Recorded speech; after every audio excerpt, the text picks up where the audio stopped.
Good evening and welcome to Let's Talk Shop with Russ. I have no clue hold on, let me put back here on this one on repeat. If we're on at 8 o'clock or night, because my computer over here is like froze up, so I'm having to reboot. So I guess we're out there live somewhere if everybody wants to check and see. But I appreciate y'all all being on tonight. And as of this moment, I can see Leonard Davis is out there, Michelle Marcoux, Jeff's Train World. I think I said Leonard Davis, yes. I know Bill's out there. Aussie Man, yep. Aussie Man's out there. Hello, from Up Under. Yep, from Up Under. Did Chris Nealon out there? Niantic Woodworking. Yes. So thank y'all all for being out there. I appreciate it very much. And as a few, or actually it's been a year, I think, that we haven't said who we are, because I just felt it was repetitious, because if you ain't figured out when you watch this show who is on here, then I guess we're all getting too old. I need a new sign. Yeah. I need a new sign. Yeah, you need to make it better than that one, because that that one looks crazy. It's fucking crappy. I agree. Yeah. How many years have you been running the show? Is I think 11 or 12 years. This is season 11, so. Yep, so 11 years. There you go. Yeah, 11 years. And you know, I have had so many shows that have been on and I've been friends with, that after like 3 or 4 years, they would like, I just might have to say it, crap out or whatever. So yeah. I'm the, what you want to call it, the last of the Mohegans. Didn't you have a cooking show at one time? I started a cooking show and it kind of failed. And the only reason it failed was because it was so hard to set up in my kitchen and then use my kitchen.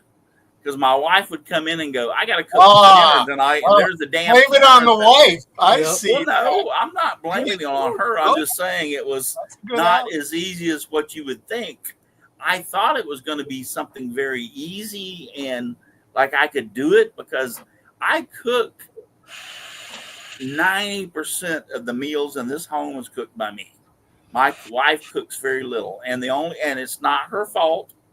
It's my choice. And the only reason is because I was single for 11 and a half years. I had 4 kids.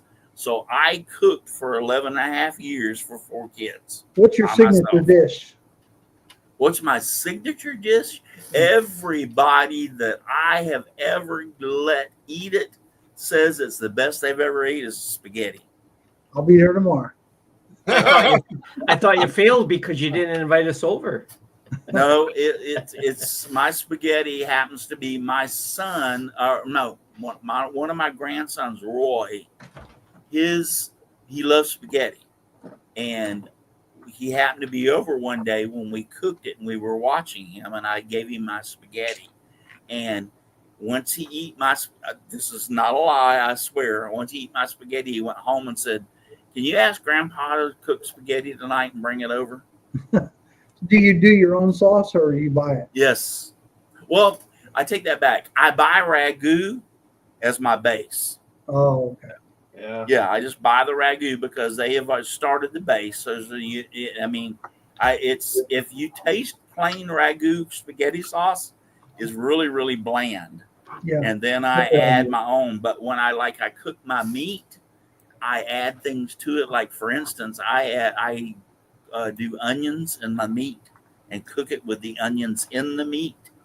So there's a big difference. But because of the grandkids, I have to actually grind the onions up so they can't really. If you get good onions, it adds a lot of flavor.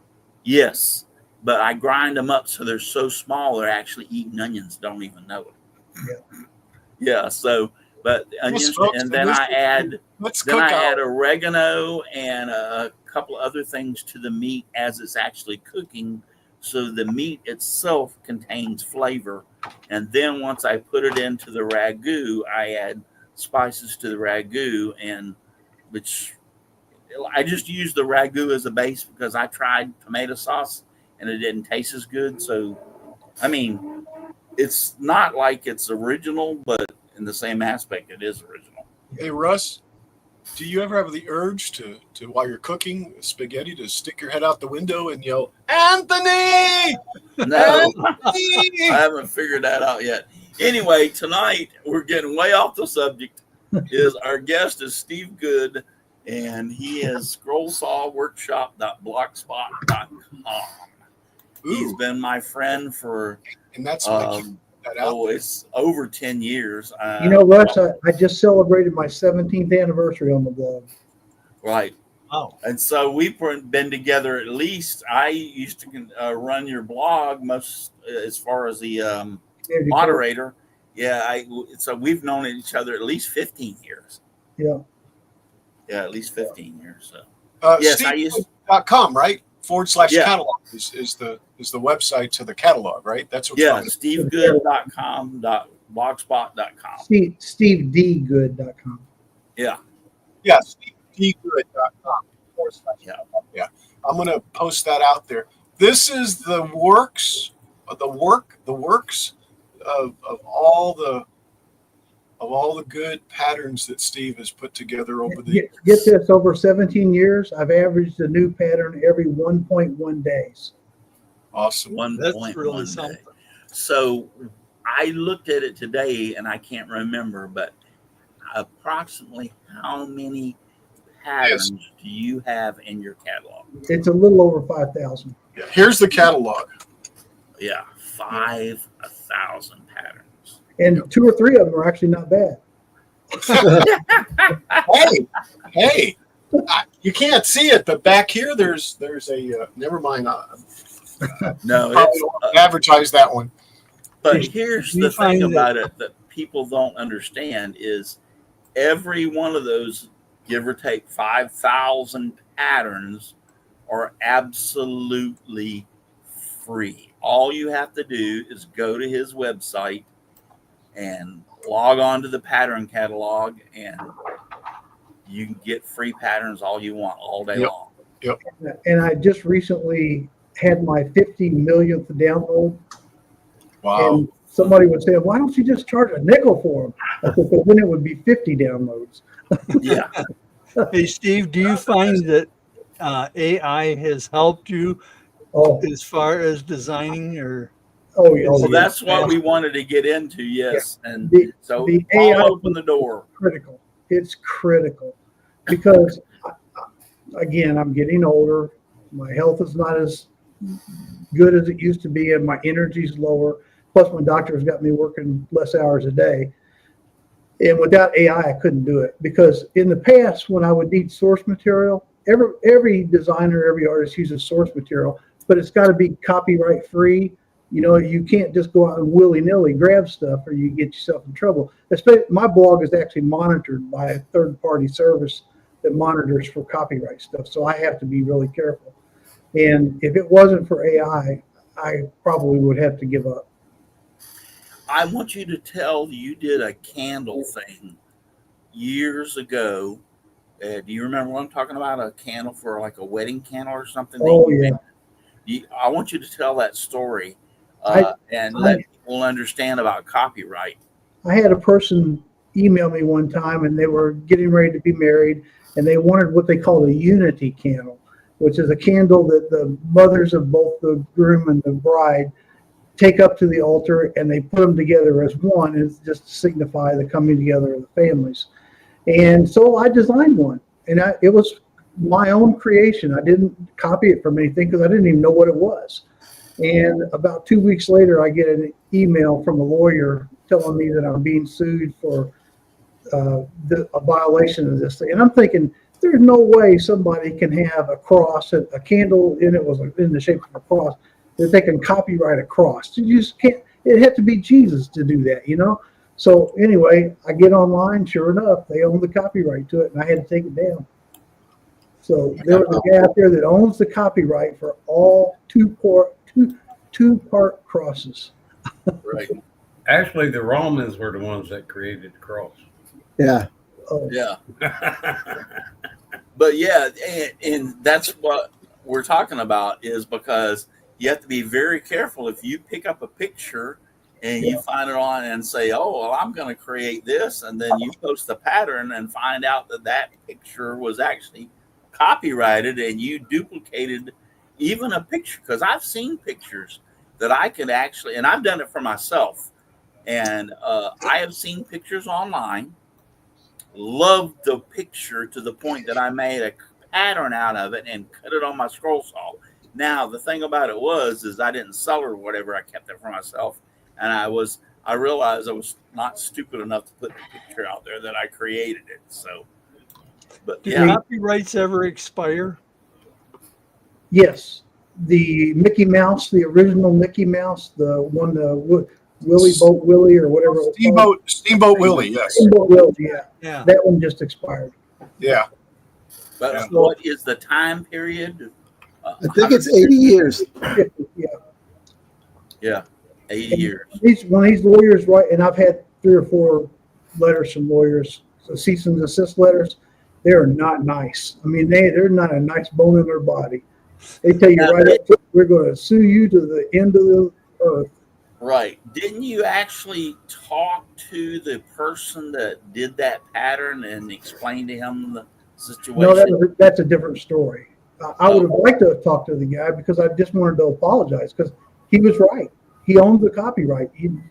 There's no argument at that point. You just say, "Oh, I'm sorry. Please don't sue me," you know. But I never got in touch with. No, the guy that I think you're remembering is, I had a guy one time that was, what was the deal? He was selling my patterns on Etsy or something like that, and I called him up. I saw the patterns. I called it or texted him, messaged him, and said, would you please stop? These are my works, and he told me to, go blow smoke.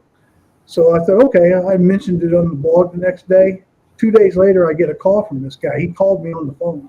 He said, "Tell him to stop." I said, "What are you talking about?" He said, "My phone won't stop ringing. It's been ringing all day." That's the story I remember. Yes. Tell him to stop. Yes. I've had enough. Uncle. He had to change his phone. Wow. Yeah. That was funny. And I didn't even send it. I didn't put out his number.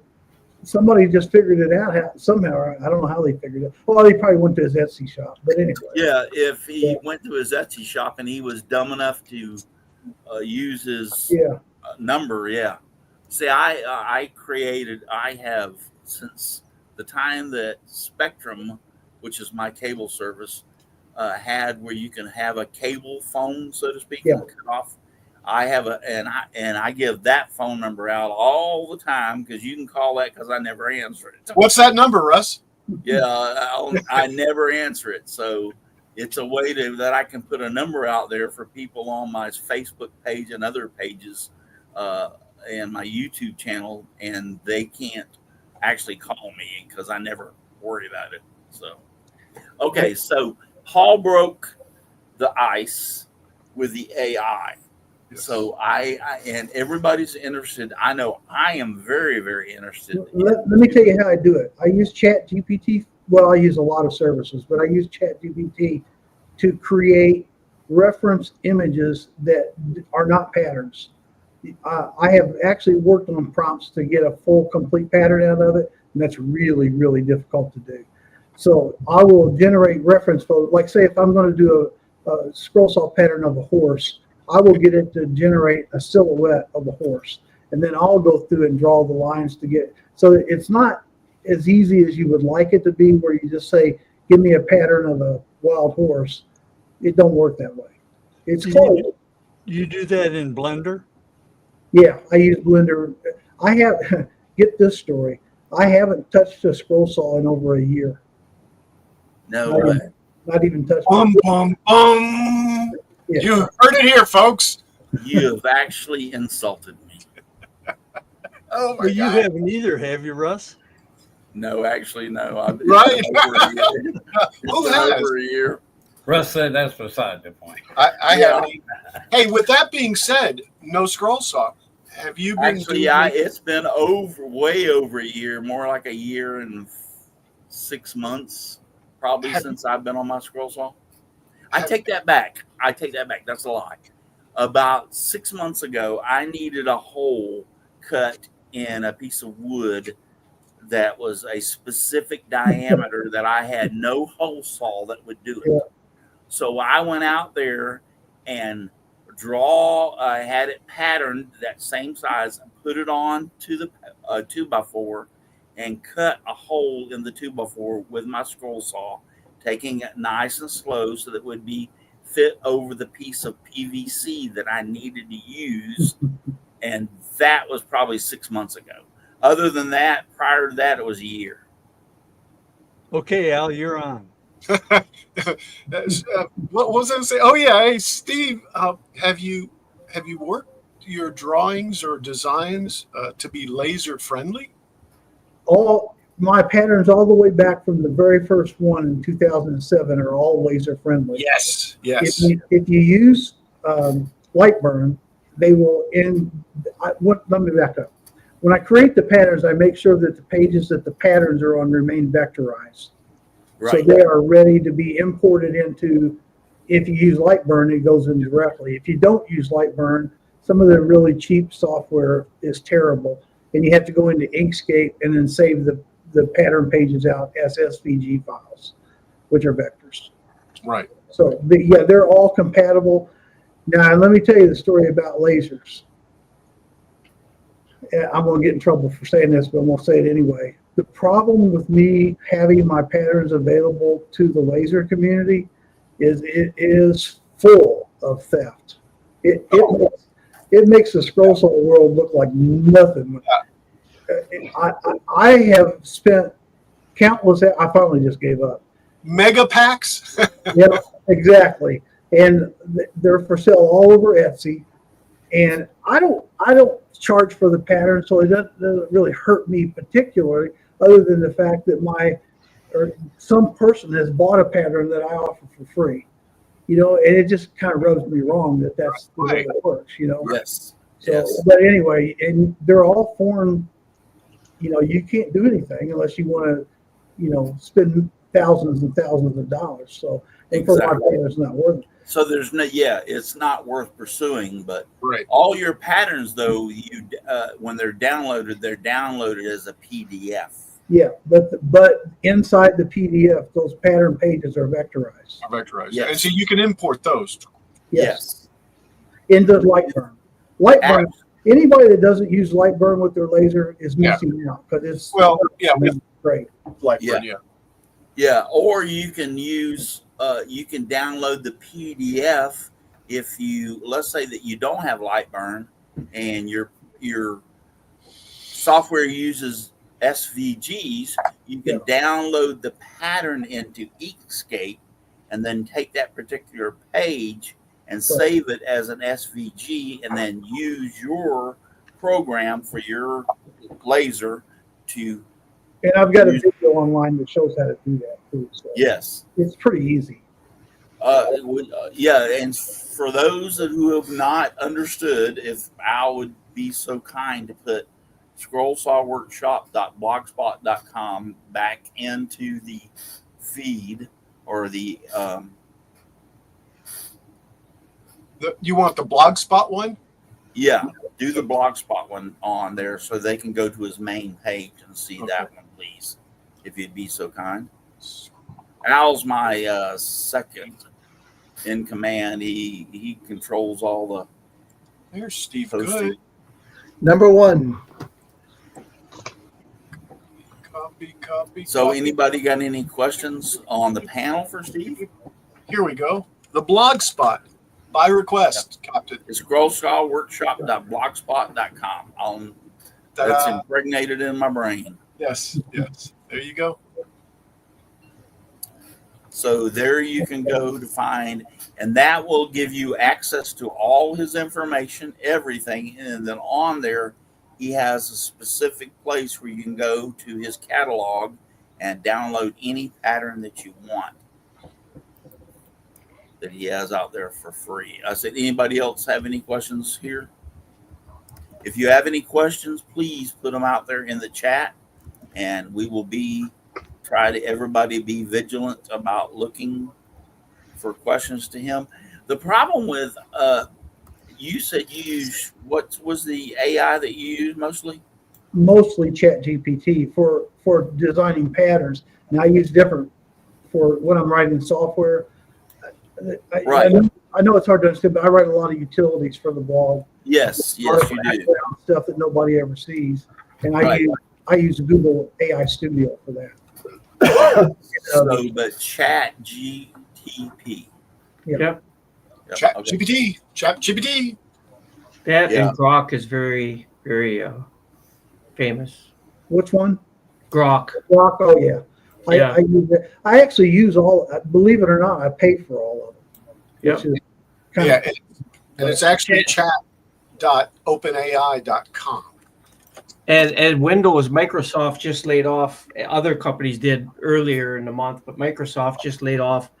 I think it was 30,000, 3,000 coders, more than that, 3,000 coders. I took Chat GTP, and I have 32 STL files for my HO scale stuff I'm doing on one building. And I made the G code instead of going in there and changing the temperature down to 50 on the bed because I don't need it to be 65. I took Chat. I made a Python program, took the files, put it in there, and it went in all the files G code, and it changed all the 60 degrees down to 50. yeah. Really? I mean, it's crazy what you can do. Hey, Steve, Yeah. Leonard Davis wants to know why you started your blog spot.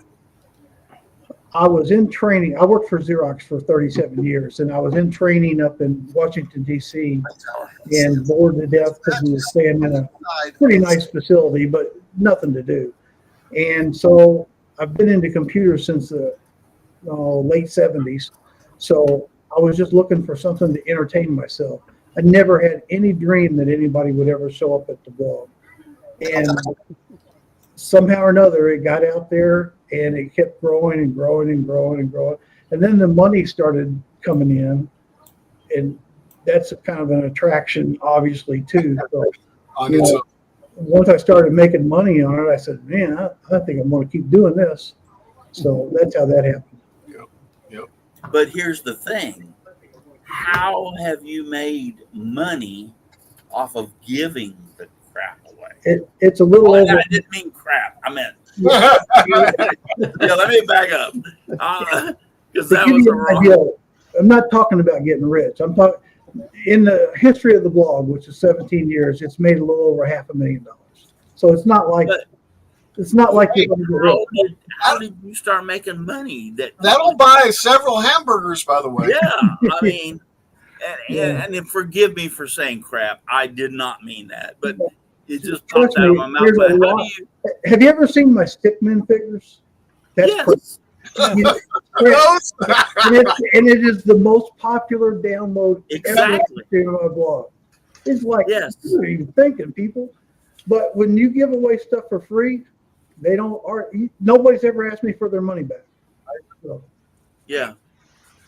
Well, it's understandable that you've had so many people that see your patterns and then they download them and they feel guilty because they're getting them for free, and that's the way I feel about it.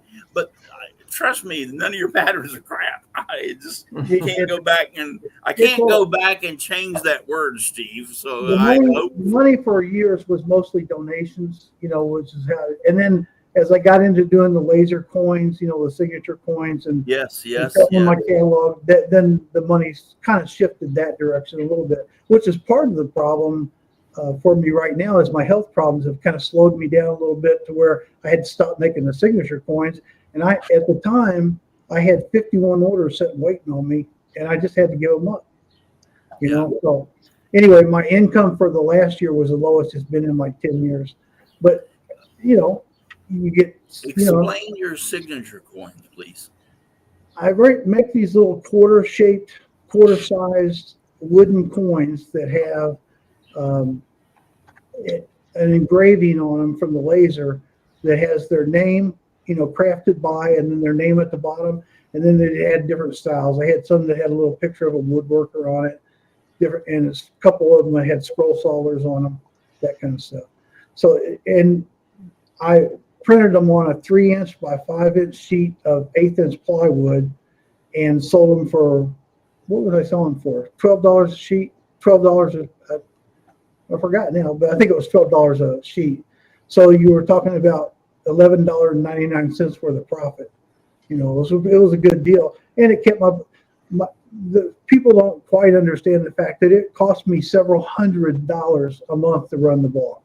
Just the newsletter that goes out is almost $400, but I still got 500,000 newsletters a month, so they charge pretty good money for that kind of stuff. So you take this coin and you use what size bit? Yeah, 1-inch Fostner bit to drill just a countersink hole in your project, and then you can glue it in there. And so therefore, when you sell your project, it's actually stamped with your name, like right. Made by Russ Clarity. But it's not stamped. It's Well, yeah, it's not stamped. It's laser engraved and then put into the The coin is it So in embedded? other words, you could Embossed? anybody can put their name in it, and on the bottom of their project. So when they sell it, and somebody comes, oh, who did you get this, or how did you get this? And I bought it, or I made this. They can turn it upside down and see that it was made by Al Forte. The reason I had to stop selling those is because even though the profit was very good on them, the time that it took to make them, anybody that owns a laser knows that they are slow in the glasses. For the more, unless you're doing something pretty simple, they're slow. So it would take me for that 12 coins per sheet. I think it was 11 minutes per sheet, and that's with a 40-watt laser. I mean, it's not a small laser, but it was. I just didn't have the time in the day to do it anymore, and I'm still getting requests for them. So, Leonard Davis wants to know again if you still predominantly work it overnight, or has that changed? no, that's just my habit.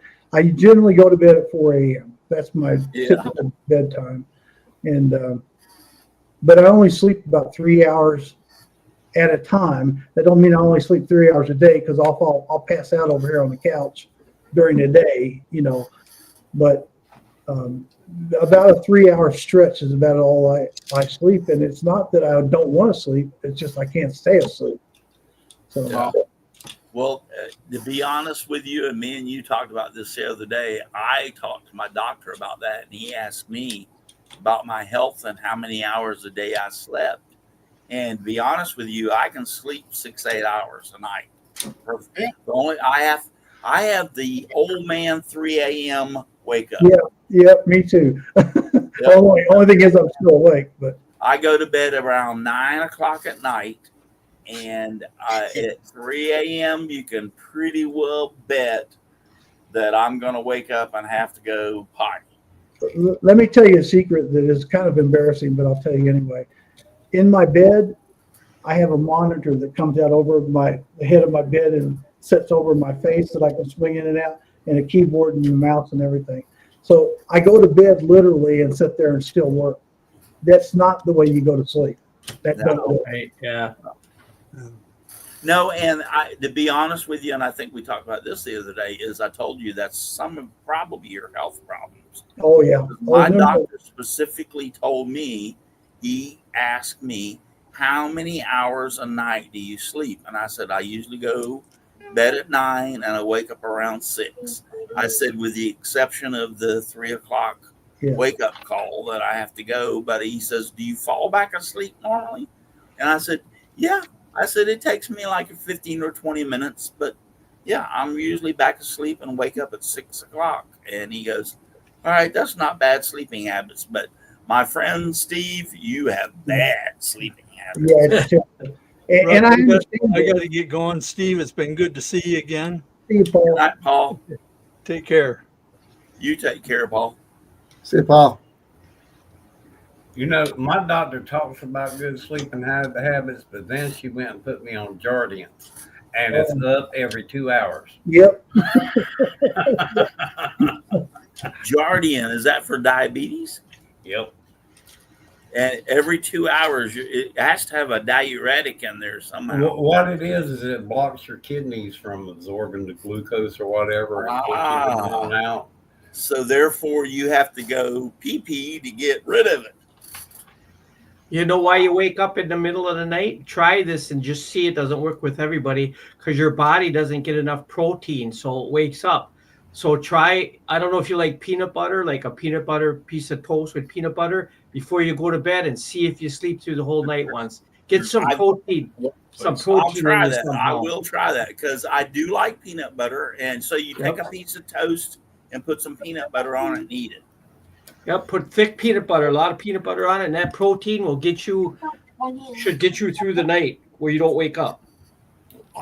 Dixon, I'm going to try that, and I'll come back and give you the results. I promise. You know, that's the kind of tips that you get those that you find out, guys, I've been dealing with this for 30 years, and he just told me how to fix it. Yeah. Just grab some peanut butter. Well, I mean, a lot, and we've said this before. I know we talked about this in the pre-show. I don't know if we've touched so much base on it in the show because it really didn't relate to having you on about your patterns and stuff. But health issues, a lot of them have to deal with our diets every day. Yep. So, yeah, and we need to really, really concentrate on our diets every day. And I also, you know, I told you earlier about how many Diet Cokes I was drinking. I come from a family of addiction. My mother was a severe alcoholic. My brother was a severe drug addict. My grandfather was everybody in my family. My sister had a gambling problem. I mean, so to me, I was scared to death of all those things. So I've never done drugs. I've never drank. I've only had one drink of alcohol in my whole life. One drink. And it's because I'm afraid of it. But to make up for that, I'd either eat or drink Diet Coke. Yeah. Well, you got to do something. Genes. Yeah, your addiction is not into the bad world, so to speak. Yeah. Your addiction has led you to the food world, but you make bad choices in food. Yep. Yeah. But don't forget, Steve, a lot of it is not your fault because they got so much addictive stuff in the food. Oh yeah. When the tobacco industry went under, the food industry brought all them scientists over to make the foods addictive. Right. Yeah. My daughter, Ashley, and I don't think she will be upset that I said this, was so addicted to fast food that it cost her gallbladder. I could hear it. Daddy! Yeah, and it was like she finally, when they went in and told her, we're going to have to take your gallbladder out, and the reason being is, and what do you eat every day? Well, I eat McDonald's, Burger King, Arby's. I eat Taco Bell. I eat, and when she started explaining what she eat almost every day, they went like, your bad food choices have cost you your gallbladder. I lost my gallbladder through a similar type situation. It was just the opposite, though. I went on a diet, lost 100 pounds, and I lost it in about 6 months. I mean, it was really fast. And they had to take my gallbladder out. So for me, when I stopped eating McDonald's, it killed me. Yeah. Yeah. Well, that was losing too much weight too fast. Yeah, exactly. Yeah. Well, that's what. But again, that's that whole addictive personality. Once I started, and once somebody said, "Oh man, you're losing weight," I was, Yeah. You were there. Yeah. All right, let's get back onto the woodworking. So, your first scroll saw. What was your first scroll saw? My first scroll saw was one that I picked up if I remember right, it's a long time ago. I think I got it at a yard sale. I either got it at a yard sale or some kind of flea market or something. And it was just an inexpensive old Craftsman tool. And of course, like so many people, I started using it and it was a challenge to use like they are. And I didn't get my first good scroll saw until about 18 years ago. And then I bought a DeWalt. And that's when I realized, oh, there's a difference, you know, because the original saw I had was a pin end blade saw, you know, just, Yeah. Mine was a Craftsman. we all start that way, you know, it's not like it's not understandable. But Yeah. once I got to DeWalt, then that's when everything started clicking. And when I went to that training school I was telling you about where I started the blog, as I opened up the blog, I didn't have a concept for what it was going to be. And I thought, well, I kind of like my scroll saw because I just bought that DeWalt. I'll just make a scroll saw blog. So it was all random. There was no intention to any of it. Aussie Man wants to know, Steve, if you've ever used a laser to help with blade feeding on the scroll saw. Say that again now. He asked if you've ever used a laser to help with blade feeding on the scroll saw. I don't know how that would work. Yeah, I'm not sure what the question is. I mean, I've got several lasers, but I've never used them for anything other than my signature coins and when I test cut patterns sometimes. Yeah, you're Aussie Man. I'm reading it too, and I don't quite understand because that's what it says. Steve, did you ever use a laser to help you with blade feeding on a scroll saw? Only thing I can think of is, Aussie Man, are you talking about, did you ever print a pattern on wood and then cut it on a scroll saw? Oh, you know, I may know what he's talking about. At one point, I had a laser set up at the top of my scroll saw that actually shined down on the pattern. Oh yeah, yeah. Yeah, that may be what, and it didn't work out very well. That pointed to it? Yeah, right. Okay, so, But maybe I'm not sure. well, Aussie Man, you're going to have to, yeah, we don't quite understand what you're saying. Is that what you're talking, he's talking about, is using a laser to pinpoint where your blade's going to go? Laser. Yes, that's it. He uses one, he says. Yeah, that's makes it. sense. Yeah. Okay, so he said, yes, that's it. Yeah. Yeah.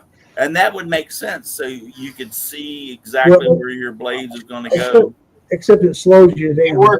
It works great though, he says. He said it works great. Yeah. You got to realize when I was going out to cut patterns, I would usually, and I was still working at the time, you know, a regular career job. And when I went to the shop, I was trying to cut the pattern for the next day's post, and I was 90 miles an hour the whole time. You know, so anything that slowed me down was a problem. So you made easier patterns to be able to cut it that night. You know why I make easier patterns? Because those are the ones that get downloaded. Yeah. I can do harder patterns. I just don't because they don't have downloads. No, because you're correct in the fact that the easier patterns are not only easier to make, but they're easier to cut. So the person, like you're saying, let's say I come in, I get off of work at 4 o'clock. I'm one of those lucky ones that gets off a little earlier. And I come home and I want to create a pattern and cut something for my brother-in-law's birthday tomorrow. I download a pattern. I can cut it that afternoon and have it pretty well cut out. And if I cut it on good Baltic birch, I can basically lacquer it and hand it. And you're done. Yeah. Yeah. So that's it's like I was talking about earlier. My stickman figures, I designed the first one as a joke. I was just trying to get a rise out of my readers, you know. And the next thing, a typical pattern day one number of downloads is about 1,000 in average in that range. And when I did that stickman figure, the next day it was at 2,000. holy crap. Yeah, I mean, it was like, and I'm going, wait a minute, this was a joke, you know, this wasn't supposed to be real. But what happened was I told the little stories with the joke, Right. and people like those little stories. But I took your shark stickman pattern where the guy's on the surfboard got a chunk out of the back with a shark and turned it into a 3D model STL. And actually, if you remember that, I printed it on my 3D printer. yeah, Because as soon as I seen my wife, I gave it to my wife. My wife is a Jaws fan. oh yeah, She has watched Jaws. I swear to God, we've been married for 20 years, and I guarantee you she's watched it every day for 20 years. I think we need a bigger boat. Yeah. I was getting ready to ask if he got her a bigger boat yet. Yeah. So when I made that and she saw it, I mean, she went ballistic. She's like, no way. And I said, yeah, this is, I turned to scroll. Well, actually, I actually put that up as a video, and I regret to this day that I didn't do it. I put it up as a video when I made it, and people were asking me, how the hell did you turn a scroll saw pattern into a 3D? It's not hard, to be honest with you. No, that's what I do it every night. That's Yeah. all. Everything you've seen over the last 2 or 3 years is all 3D rendered. Yes. There's nothing real on any of them now. And You I can take it right out of Corel Draw, right into Blender. Take you down. Oh, sorry. Strawberry Hills for some reason came to mind. Yeah, no, you can take any of his patterns for Scrollsaw and turn them into a 3D rendering that you can print on your 3D printer. It's And not that Blender, hard to do. Blender, although Blender's a very complicated program, to just do that part of it Is easy. is Yes. easy. It's just the program as a whole is crazy. Well, actually, how I do it is I turn the PDF into a SVG Yeah. page that I want, SVG. and then take it into come on, help me, guys. Lightburn for me. No, it's not Lightburn. Photoshop? Lightburn won't do 3D. It's online. Dixon, help me out here. 3D Oh. program online that's free. Not 3D, sorry. Tinkercad. Tinkercad, oh yeah. Tinkercad, Yes. Yeah, I take it into Tinkercad, and all you got to do at that point when you download the SVG into Tinkercad is give it depth. Yeah. That's all you got to do is give it depth. Extruded. Guess Yeah. what? Chat GPT already does it, and I would say it's going to be perfect in 6 months, because you take an image of your body, a 2D image, take your phone and take a selfie, put it in Chat GPT, and because there's so many millions of images, it knows what the back, based on my hair, it knows what my back is going to look like, my head and everything. And it'll extrude a 4-dimensional image, a 3-dimensional image for an Oh, no STL. way. Hold on. I Sure. got to put this full size. Sure it will. Here, STL look. file. Look Yeah. at that. That's Steve Good. Yeah. Yep. Look at that crap. Yep. That is funny. This stuff is going to get crazy, because it's going to eliminate CAD people. I mean, coding people. It Yeah. just started. Yeah. This one is my little dog. It got done the same way. Yeah. But at one point in time, though, it said, see, it did it. But Oh, it yeah, can yeah, also, it can That also, actually turned out. Was that your dog that passed away? yeah. Yeah, it turned out great, Al. It did. But also, she's got 5 legs, so it interpreted it kind of weird too. So that's what I'm trying yeah, to but point you out. don't put it up that But way. You lay it down like that's that. So. Al, that's the free one. Did you Exactly. pay $20? You could pay $200 a month for the professional one, or $20 for the next step up. Yeah, And you can do it per month, so you can stop. But that would have turned out perfect with the $20 one. And Google AI Studio is free, and it's better than ChatGPT. It's crazy with animation. I agree. Yep, with I animation. saw that Jim Which dropped one? out. Was it because he had internet errors? Did he say anything? No, he said he had enough, and anyway, no, I'm joking. Well, He said he was having back problems and getting dizzy. Oh, okay. Really? Yeah. no. He has severe neck and back problems. Yes. Yeah, there we go. Who's that, Paul? No, Paul usually about halfway through the show goes to another show that he's friends with people over there. Yeah, they're having their 100th show today. Yeah, and Making which it is up. no problem. But Jim just dropped out, and I was worried about why he dropped out. And apparently, he was having Back he problems. has a very bad back and a very bad neck.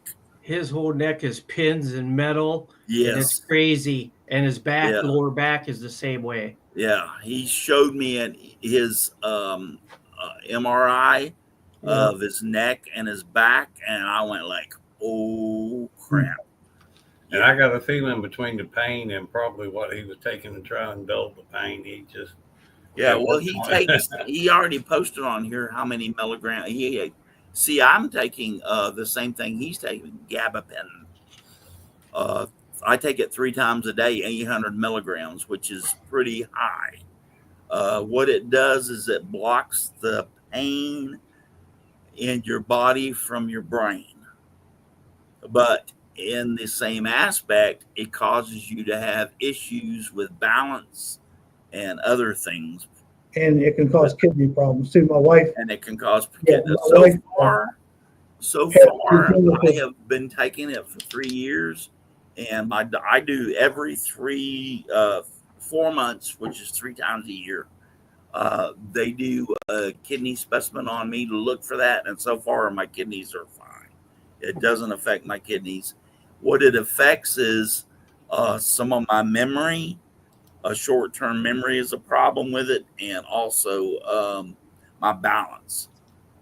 I have a problem with my balance, but I have to take it because if I didn't, I have I missed a dose before, actually several times, and trust me, by the time I get home and get the next dose to kick in, it takes several hours. I'm in a lot of pain. So it's one of those drugs that you're damned if you do. The only alternative to Gabapin is morphine, marijuana. The gummies, marijuana gummies. Yeah. That's the only alternative. So hey guys, we have a question out there from Aussie, man. Steve, have you ever used bamboo as a timber to cut patterns on the scroll saw? I use bamboo chopping boards. Really great stuff to cut. I've done that a few times too. Just as what I was doing is I was looking for sources of inexpensive material for people to use, and that's how I started using the bamboo cutting boards, because you can sometimes find them for $2 and $3. Yes. The dollar store and stuff, right? Yeah. Yes. I got a couple of them for free the other day. Yeah. Or you run in somebody's kitchen and run out like Donald did. I mean, it's your choice. Yes, but bamboo cutting boards, if you get them, make sure you get first off, you need to get and they usually are a 3/4 inch or less for the cheaper ones, because they will cut great on the scroll saw. But go to your dollar stores, go to Walmart. I've caught them at Walmart where they were trying to clear some of those smaller ones out for $1 a piece. Yeah. So Yeah, the worst ones to use are the ones in your kitchen, because the wife's going to get after you. I was surprised the first time I cut one, because I was expecting to get a lot of splintering, and there's not that much. No, they hold together great. Yeah. Good. Any more questions? Yes. We have another question. What's your favorite project to make, Steve, with your scroll saw? Jeff asks this. The favorite project? Oh boy. Yes. You keep in mind, I've got so many patterns. It's funny, I get emails all the time for patterns that I designed, say, 15 years ago, and I don't remember 80% of the patterns I've designed. I don't remember.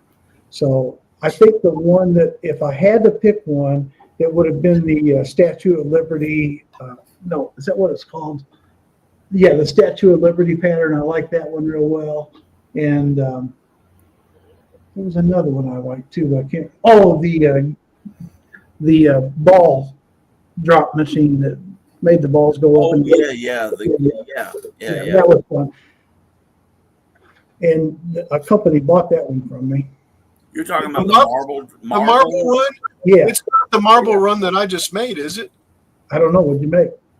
No, it's not that one. It's not that one. He has a marble one. Yeah, he has. This one has a crank, and it has 4 steps on it, and the steps move up and down and take the ball up the hill and then roll it back down. Okay, I know the one he's talking about, Alan. You're the one you did is not the one. Yeah. I was going to say, man, that's awesome. Well, sorry, I can't say that. No, I know. I remember exactly the one he's talking about, because I cut one years and years ago when he first made that pattern just to see if it would work, and it worked great. So I remember that one. Is it still on your? Yes, your it's still on his blocks. Yeah, it's still there. That's another problem. I The, try the to catalog has changed over the years a few times. updates as I'm So there's a few patterns that I designed on the blog that aren't in the catalog, just simply because they got lost in really the well shuffle done. It seems to when be the enough software there to be changes. on its. Right. Oops, sorry. Because he had to change Yeah. servers. Was it servers or what'd you have to change? No, the guy. Well, let me go back. First software I had, I did myself, and it was horrible. Then I had a programmer out of California write a catalog software for me, and it was okay. It wasn't great, but it was okay. And then finally, I had my son-in-law, who's a full-time professional programmer, write the current catalog for me. So it was just because I wanted to get the catalog better, that I was making the changes. And the one that's there now is, so when I say better, it's easier to use for me. It may not necessarily be the easiest for use for the user, because when I was designing these patterns all these years, I didn't have a naming convention that made them easy to search for. So you can go search through catalogs, or if you know specifically that you're looking for a horse, you can do that, but you can't find a specific pattern easily. You can, but it takes a little work. Right. But for me, when I design a new pattern and I put it in the catalog, it takes like 2 minutes to put it in the catalog. So it's just really easy for me to use. So No, I've noticed that because I've searched some of your patterns, and you have to, like you just said, if I want to use a horse, but when you use horse, a lot of things come up that are not really horses. And because there's so many patterns, Right. You type in something generic, you might get so many patterns that you still got to go searching. Right. Yeah. Exactly. So I understand what you're talking about. Aussie Man said the age-old question: spiral or flat scroll blade? Yeah, there you go. I don't use spiral for anything other than portrait style patterns. Yeah, that's me. Yeah. And I honestly, other than 1 or 2 people that I know, I've never seen anybody cut with a spiral blade that can cut as accurately as I can with a flat blade. Right. You can do it, but you've got to be really skilled. No, if you're doing, and I want to explain this a little bit further from what he said, if you're doing Steve Good patterns, they actually are designed for flat blades. Yes. Yeah. But if you're doing a Charles Deering pattern, definitely spiral pattern, you have to use a spiral blade. Yeah. There's just so many intricate and hundreds of cuts to make up the portrait pattern that, first off, you would be sitting there for hours on end trying to flip the thing back and forth to get through it. Another thing for his is some of his patterns are so large you can't turn them. Yes, exactly. So you need to use a spiral blade. Yep. Now, I will tell you this much. When I started out, I started with a spiral blade because that's the only thing the Craftsman had that I could buy at my local place when I bought my first Craftsman Scrollsaw. So, but then I learned about the flat blades, which that came later on. On my second Craftsman, they actually took flat blades. And once I got hooked on the flat blades, I'm like, oh, this is the way to go, because most of my stuff were Steve Good type patterns. So therefore the flat blade was absolutely fine. So I can flip back and forth without any problem. Well, see, that's weird because when I was messing around with Scrollsaw, I couldn't find anything but flat. You're right. Well, it depends on where you're at, actually. It's your part of the country. Yeah, I mean, really. Trying to say, Al. Yeah. Exactly. I bought my Craftsman from actually a Sears store, and they only had the spiral blades in stock. And that was back in the day when you didn't have online. Yeah. You couldn't just order whatever you wanted. Yeah. So, I bought my first Scrollsaw in my daughter I tell the story, my daughter was born in 1979. And in 1981 or 82, I had her on my shoulders. I'll never forget the day. And we went through a Sears. I was a carpenter son, a builder's son, so I'd never seen anything like a scroll saw. Yeah. And they had one on display, and the guy come up and showed me how it worked, and I bought it. Yep. Yeah. So, and That's about the the same only time. thing they had in stock was spiral blades at that time. I And went they to a mall one time, and there was a guy doing a demonstration of a scroll saw, and he had if I remember right, his was a Hawk. But as soon as I saw what he was doing, I said, "Oh, I like that. I'm gonna go get." And then I went and bought the Craftsman Saw and couldn't do what he did. You know. Yeah. No, it takes. I actually, some of the first things that I ever did was I went in and took stencils and drew out my daughter's name, which was Brandy, Brandy, and when I made them, I don't know why I did this, but it was actually a brilliant thought. Is I put the letters together in the stencils so that when I cut it, it would be all one word and you could hold it up. And to this day, my first daughter was Brandy and my second daughter was Amber. And she was born in 1982. And to this day, I have those two names in my shop. I've kept them all these years. So, but Steve, yeah, go ahead. Question. Go ahead, Al. Another question for Steve. Yes, go ahead. Something about, again, Aussie man. What blade do you recommend for very thick type wood, like a 1 inch thick? And actually, there was another one in there too. Before that, Steve, did you ever scroll other people's patterns? I'm sorry, but those two. If so, let me start with the blade question first, because this one is one that is people are going to not want to believe what I'm saying. It doesn't matter how thick the wood is. It matters what the pattern is. If you've got a pattern that has very tiny interior cuts, you can't use a number 9 blade in that.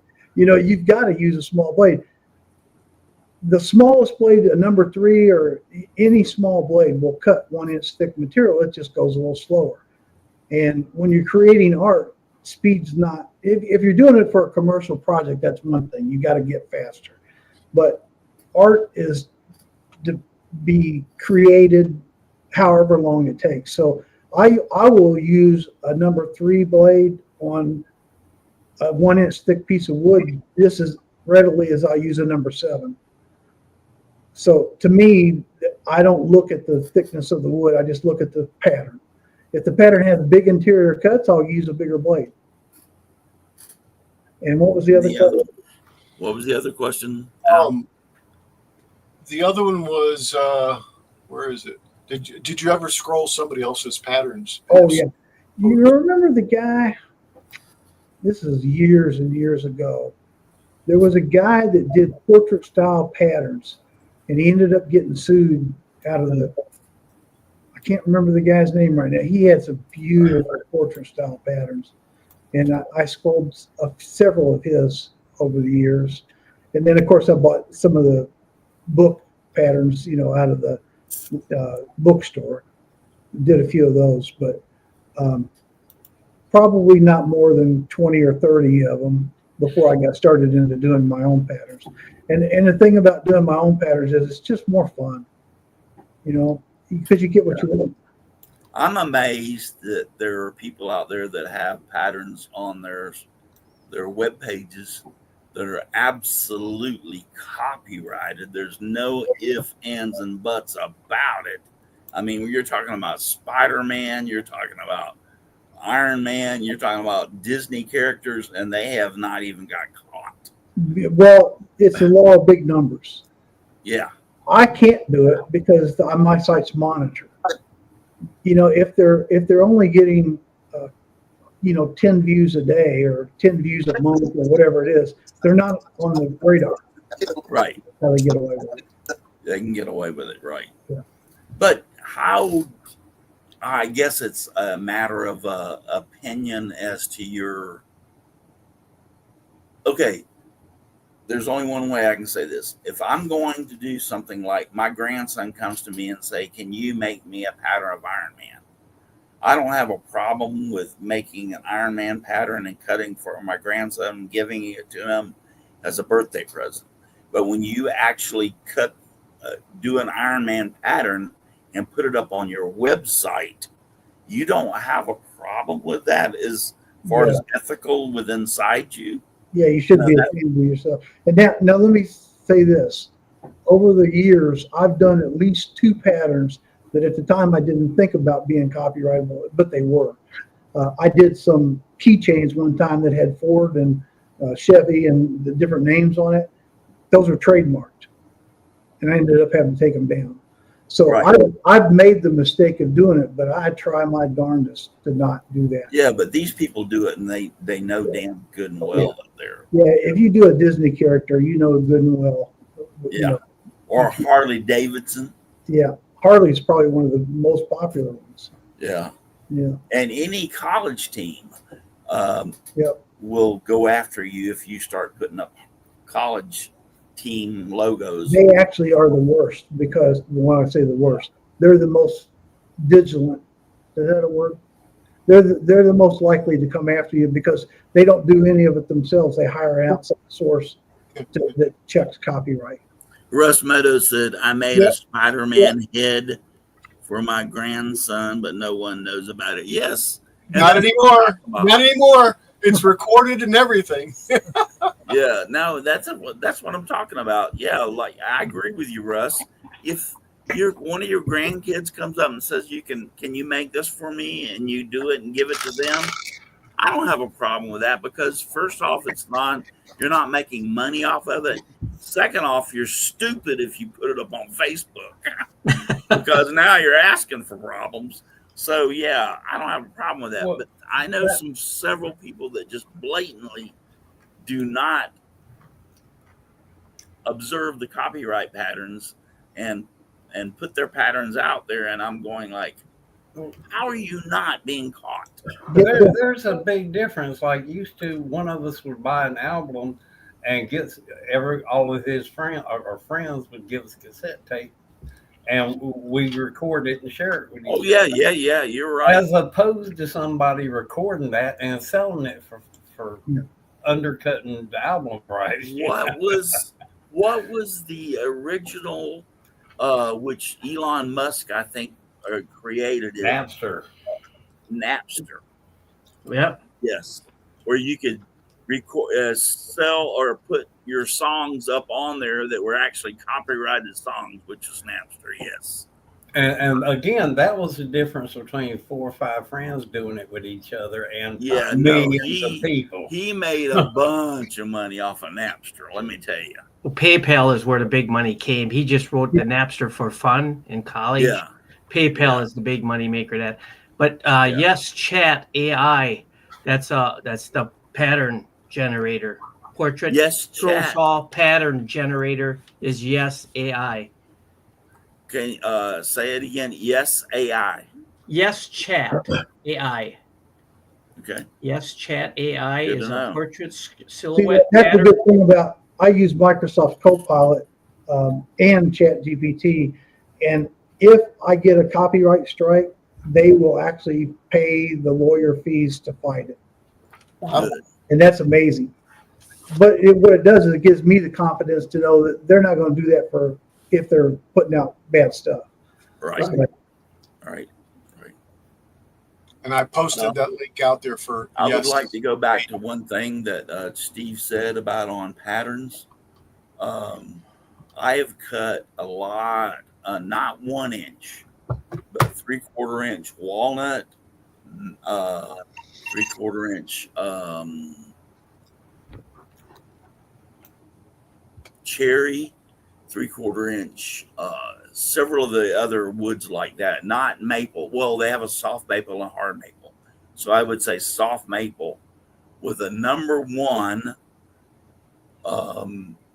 ultra reverse. Who's the old man that used to sell the scroll saw blades? Flying Dutchman. Yes. And also with I've had success with the guy from Canada, Bearwood Supply. Bearwoods. I just talked to him. But here's the thing, and the secret about it is when you're cutting those thick woods, and I've done them with scroll reverse without any problem. Mike's wood shop. You've got to be slow. You cannot push the blade. You cannot force the blade. I have a couple of patterns in my shop that I've cut out of 3/4 inch, like I said, cherry and maple, and they are very delicate patterns. But I didn't have a problem with the number 1 blade because I took my time. It's one of those things when you sit down, you're going to decide, I'm going to do this as a work of art, or I'm going to do this as just a project. So if you do it as a work of art, you can do it without any problem with the number 1 blade on 3/4 inch. Some of those woods like walnut and everything. I'm a minimalist when it comes to blades. Probably 90% of my cutting is a number 5 or a number 3. Yeah. Number 3 is usually mine.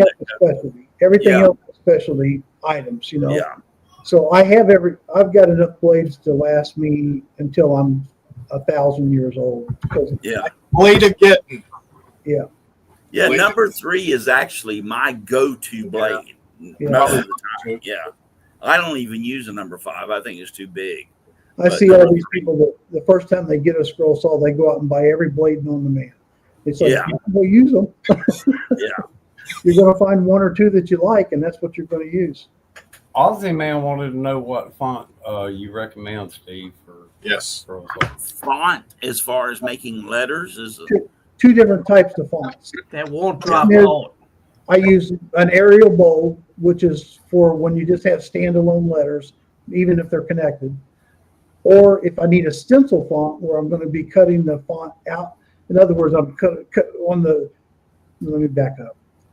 On the Arial bold font, oh man, I don't know how to put this in words.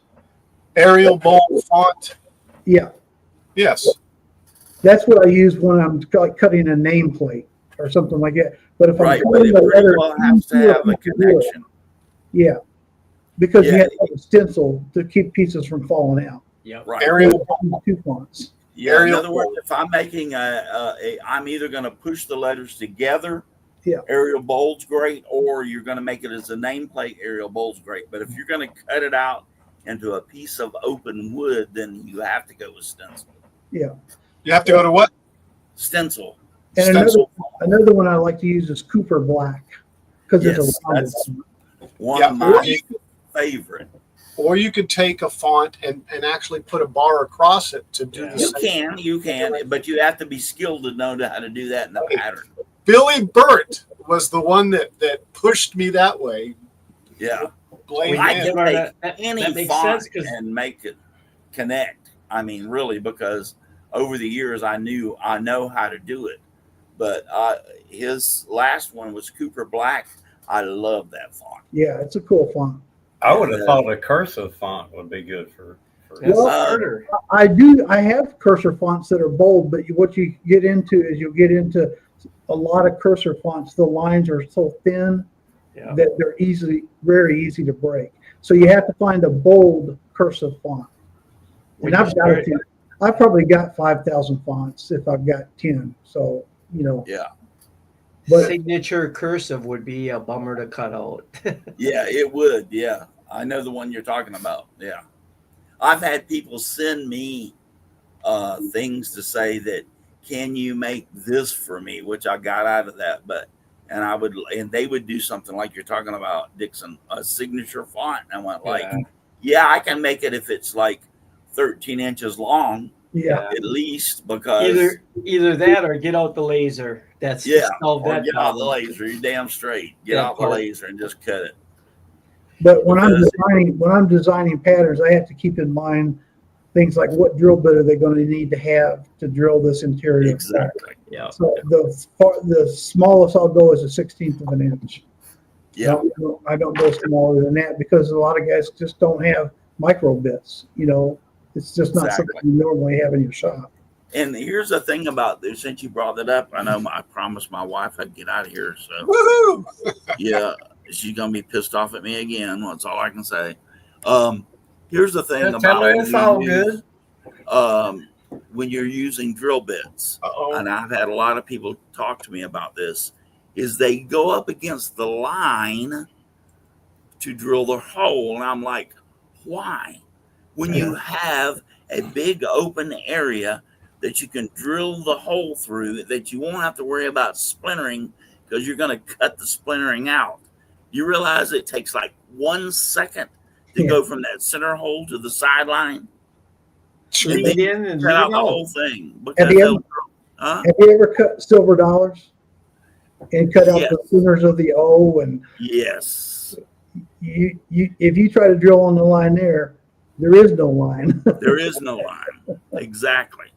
But my point being is, and because people have that in the thing that they got to cut next to the line, which actually causes on certain wood splintering, which goes into their project. If they'd have cut it to like 3 centimeters over in the middle of that hole, they wouldn't have had the splintering, because the splintering wouldn't have went that far, and it took them like less than a second to get to the side and cut it around. So. Probably we call that lead in and lead out on a plasma cutter. You don't want to blow that hole out, so you lead in and lead out. On my when I used to write programs, exactly the same thing with the scroll saw or whatever. I've never heard it described that way, but you're right. It's lead in and lead out. Yep. I've never heard it described that way, but it's exactly the same way. Would you not say that, Steve? Oh, not only that, knowing where to put the hole to start the cut. You know, always start on the corner if you can. Sometimes if it's a circle, you can't, but start on the corner. Don't. And if you're going to lead into it, let's say you're cutting the interior of a circle. When you put the hole, put it out in the middle wherever you want to put it. But then instead of going at an angle to try to start this way, go straight to the line and then go straight to the line. But it doesn't. That's not the common sense thing that you think of when you first start. No. But when you get there and you start making the patterns your work over the years, you start understanding these things. It just comes like clockwork. But I think I think I'm going to take some pictures of them. I have them in my shop, actually on the wall. And you made a basket pattern years ago, and I cut it out. And it was kind of a wavy basket pattern. And what I did was when I cut it out, it left these, how do I want to say it? These half circles on the ends of the interior cut. And when I stacked them all up, they all lined up just as perfectly as can be. And I put the basket together as in your pattern. And then I went like, there's a second basket there. Yeah. And I went like, all I got to do is I went out and measured, and it fit like perfect. But that's not. I cut some 3/8 inch wooden dowels and plugged them in the corners of every one of those half circles and made a second basket out of the interior part of that sucker. And I got to send you a picture of it, because I was like, this is years ago, but I was like proud of myself. Hell, I just made 2 damn baskets in one cut. Yeah. Steve would be proud of me. Yeah. So, but yeah, it was like it was a basket you made years ago, and I'm talking about, that's got to be, we've known each other 15 plus years, so I would say it's got to be one of those baskets you made 10, 12 years ago. So, when you were helping me with my community forum. Yeah. When you stopped doing that, it went to pot, man. Did it really? Do what you did. Well, there was a particular asshole. Excuse me. There was a particular guy that was on your forum that just, I had to, and I did everything in my power. And I remember you talking. Well, anyway, but out of all the times that I had your forum, did you really have any problems out of me, in other words? Well, let me tell you one problem I had. But that's that not guy that you're talking about called me on the phone. Yes. Told me I needed to fire you. Yes. And I said, do you realize that he does all that work for free? and you think I'm going to fire him? We're talking about the same guy. We're talking about the same guy. Yeah, I had to boot him off of, and he ended up calling you, and I laughed. I said, "You got to be kidding me. He called you?" And you said, "Yeah, he called me." And I went like, all them forums, not just that one, any forum back in the day, it amazed me how many people thought the moderators were paid. Yeah. Yeah, I did his forum for I don't know how many years, but to be honest with you, when I say that, it was fun. It was really fun because I learned so much stuff that people were posting from those people posting. It was pathetic. I learned as much as, and so I enjoyed it for years. And then when you retired, you said, if you don't want to do anymore, I'll take it over. And I said, yeah, Boy, I think I'll take a break from it. But, that was terrible. How does that? Maybe I should have stayed on. Well, the thing that I was so bad about is when somebody would want something, I would say yes. And you can never say yes. No, you can never say yes. Yeah. I was a moderator on a forum for about 2 weeks, and they asked me to step down, and I was quite happy to do so. My problem is I have a prevalence of, after a couple of little messages, telling somebody to go off somewhere in not such a nice way. There are people out there that they just enjoy trying to get your goat. You know, they don't really care about what they're talking about. They just want to see you get mad. Right. Trolls, yep. And to be honest with you, I am a type of person, and I'm shutting things down because I'm trying to get ahead of myself so that my wife won't kick my ass when I go to bed. I'm the type of person that, Donald, you know me and you've seen my fury. So therefore, it's very, very hard for me to actually hold back. And this person that we are talking about did everything in the world to provoke me. And I kept my calm. But he finally, when he crossed the line, I kicked him out. And I didn't handle. I don't do what? I can't remember his handle. Do you remember his handle? I do remember it, and I'm not gonna say it on public. He is friends with what is the lady that does the scroll saw patterns? You talking about Sue May? Yeah, no, not Sue May, the other lady. Sheila Landry? Yeah. Me and her locked horns too. Yeah, me and her locked. Shouldn't have locked horns with her. She's a really nice lady. Sue May I've never had a problem with, but I locked horns with the other one, and he jumped on board just as soon as I had problems with her on their Facebook and said, yeah, that's the a-hole that knocked me out of Steve Good's Scrollsaw Work blog and blah, blah, blah, blah. And he is nothing but a blah, blah. I could tell somebody, I say, well, just go talk to Russ. I'm not talking to him.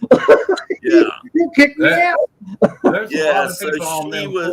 she jumped on board. And here's the thing. I created a pattern, and I've done it with you too. And I even contacted her and sent an email that I created a pattern that was off of her pattern, but it wasn't identical. And I contacted her and sent her an email.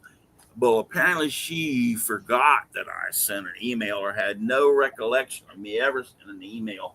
And I posted it. It was, if you took it to a copyright lawyer, I guarantee you said, no, it's similar, but it's not the same. And many times I've contacted you and said, I've recreated your pattern and changed it up some. Is it okay if I post it? Or actually, I'll send you the actual SUV or SVG and say, do you want to post it on your blog spot? And you'll actually post it. That Russ created this pattern. Oh, she went off board and said I copyrighted her. And that's when this a-hole jumped on board and said, yeah, he kicked me off the Steve Good blog and all this other kind of stuff. And I'm like, by the way, was the a-hole Chris Nealon? Because he says that you called No, it him wasn't. a-hole twice. So No, it do I need to ban him? No, it wasn't him. It wasn't him. We know No. Steve. I will. If Steve Nope. Good wants to know his handle, his name, I'll send I it to can't him. remember. I remember that. I remember him, but I can't remember his handle. Yeah, no, but he Zip. jumped on her Sheila Landry's Zip. side and really quickly pointed me out and everything. And I went like, you know what? Here's what I can do on Facebook: block. Yep. I'll never have to see you again. Yep. It's So- real easy to be bold online when you ain't got a threat of being busted on the job. Yeah. So, Yeah. Keyboard warriors. So, hey, let me tell you, I swear, and y'all know I have a temper, and I did everything in my power to keep myself holding back with this guy, and I even warned him numerous times. He was telling people things, and it was totally wrong. And I told him, "You're not a moderator. Quit responding to these questions. If you want to respond in I forgot what it was, but anyway." And he pretended like he was a moderator and telling them how to do certain things. Yeah, he had an ego trip going on. Yeah, he had an ego trip, and I was like, "All right, that's it. You're gone. See you out of here." I can't believe he called you. But when he called me, it was so funny because I said, "Do you really think I'm going to fire him when he's working for free? I don't think that." that's always tough. I can say I think I'm a moderator your channel for 10 years, give or take. Is that What was about your- right? That's I think in the 10 years, I only banned 2, maybe 3 people in that 10 well, years. and that's because you had a couple of them that were trolls. Yeah. What was he paying you, Russ? How many raises did you get? It's the same amount I give you. Okay. Yeah. He paid me the same thing I'm paying you. But here's the thing: you get charged more because I have to put up with your ass. Okay. Well, just asking. Well, I run a group for wheelchair racing. I've been doing it for about 12 years now. I am the only one who lets people into the group. Yeah, That's me. I'm Lord God. If you don't like You it, are the gatekeeper. yeah, the gatekeeper. when I Exactly. look them Thou up, shalt pass. when they request to come in, I look at their Facebook page. If their profile is locked, goodbye. Yeah, see you. Don't If even I want you. can't All see right, who you so are, And you can imagine. I'm already 23 minutes into the hole, and I already my texted wife her, is told once you to be again late. going to be pissed, and I don't Well, want to even text her. She'll Thanks come for back having, and say, "I thanks thought for you were having me supposed to on, be Pat. finished." Thanks for You're being here. welcome. Thank you, Steve Good, and let's not make it so long for you to come back. Yo, I enjoy it. Thanks. Yeah, let's not make it so long. So all y'all guys that are still left here, remind me. Once every 6 months. I don't care. Okay. So yeah, at least Give once me a every reason to 6 sit here months. and do A nothing. shop confession? Maybe? Yeah, Quick shop confession? no, we're not going to do because I got to Trip? get out of here. Did So, you trip yeah, in I the gotta hall get out or of here. something like that? Yeah, I got to get out of here. So we're We not don't do going that to to do it regulars anyway. anyways. So listen, if you're too darn lazy, get out in your shop and make some sawdust. Get off your lazy butt off the couch.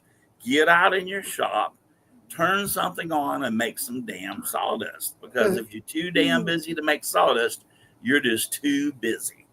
Just give me sawdust, lots of sawdust all around me and everywhere. I like it flying all around my shop and even in my beard and hair. Good night, everybody. Thank you for watching me. And Good night, everyone. And just remember, you don't have to go home, but you cannot stay here. What he gotta said. get out. See ya. What You he know, I said. ain't been here in 3 years, and that's exactly the way the last one ended. Yep. And- It always There's ends no this way way. good lines.